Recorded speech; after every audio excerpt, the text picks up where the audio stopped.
Good morning everyone. I welcome all of you on behalf of Globe Classes. Dual aspect concept को पढ़ेंगे.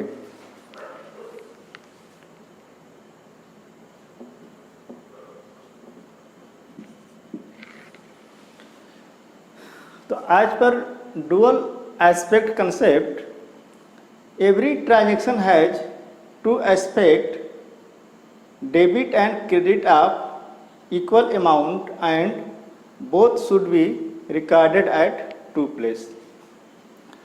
Means business का जो भी transaction होता है, एवरी ट्रांजेक्शन का टू एस्पेक्ट होता है, जिसमें एक एस्पेक्ट डेबिट होता है और दूसरा क्रेडिट होता है.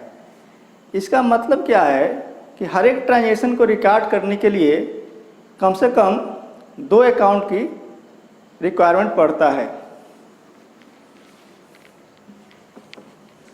जब मैं बोल रहा हूँ हर एक एवरी ट्रांजेक्शन को रिकॉर्ड करने के लिए कम से कम दो अकाउंट की रिक्वायरमेंट पड़ता है, तो कुछ केस ऐसे होते हैं कि डेबिट में एक अकाउंट होता है और क्रेडिट साइड में दो अकाउंट होते हैं.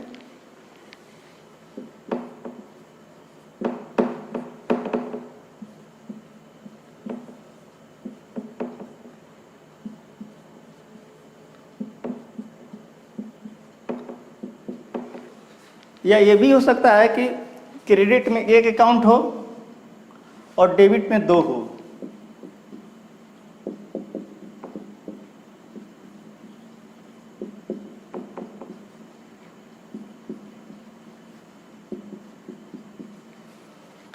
और भले डेबिट में एक अकाउंट है और क्रेडिट में दो अकाउंट है, लेकिन इस दोनों का अमाउंट और इसका अमाउंट हमेशा इक्वल रहता है.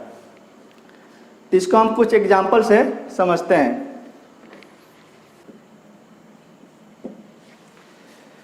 तो एक बिजनेस ट्रांजैक्शन है, mister A started business with ₹10 lakh. तो इस ट्रांजैक्शन को रिकॉर्ड करने के लिए हमें दो अकाउंट की रिक्वायरमेंट पड़ेगा. तो इसमें एक पहला अकाउंट है कैश है, क्योंकि मिस्टर ए बिजनेस में कैश इन्वेस्ट कर रहा है 10 लाख, और इस कैश के इन्वेस्ट करने के कारण जो ओनर का कैपिटल बिजनेस में इंक्रीज हो जाता है, बढ़ जाता है. तो दूसरा अकाउंट क्या है? कैपिटल है. और हम दूसरा एग्जांपल लेते हैं.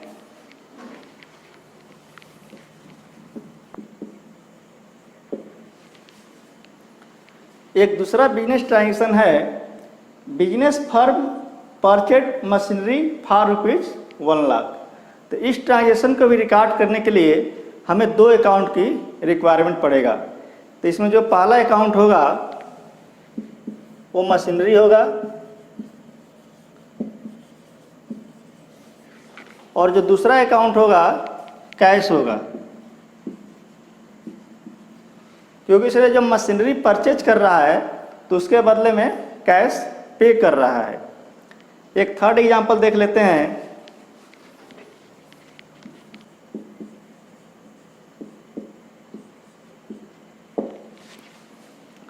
एक थर्ड एग्जांपल है, business firm purchase goods from mister B for ₹50,000. तो इसको भी रिकॉर्ड करने के लिए हमें दो अकाउंट की रिक्वायरमेंट पड़ेगा. इसमें पहला अकाउंट होगा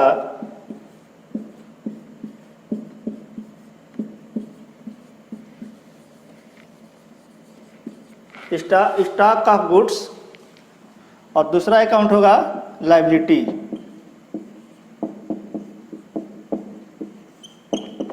क्योंकि ये बिजनेस फर्म है, क्रेडिट पे परचेज कर रहा है. तो इस प्रकार what is dual aspect concept? इसका मतलब ये हुआ कि every transaction has to aspect, first debit and second credit, and both should be equal and opposite. इस कंसेप्ट को हम एक फार्मूला के रूप में भी एक्सप्रेस करते हैं, जिसको हम फंडामेंटल अकाउंटिंग इक्वेशन बोलते हैं.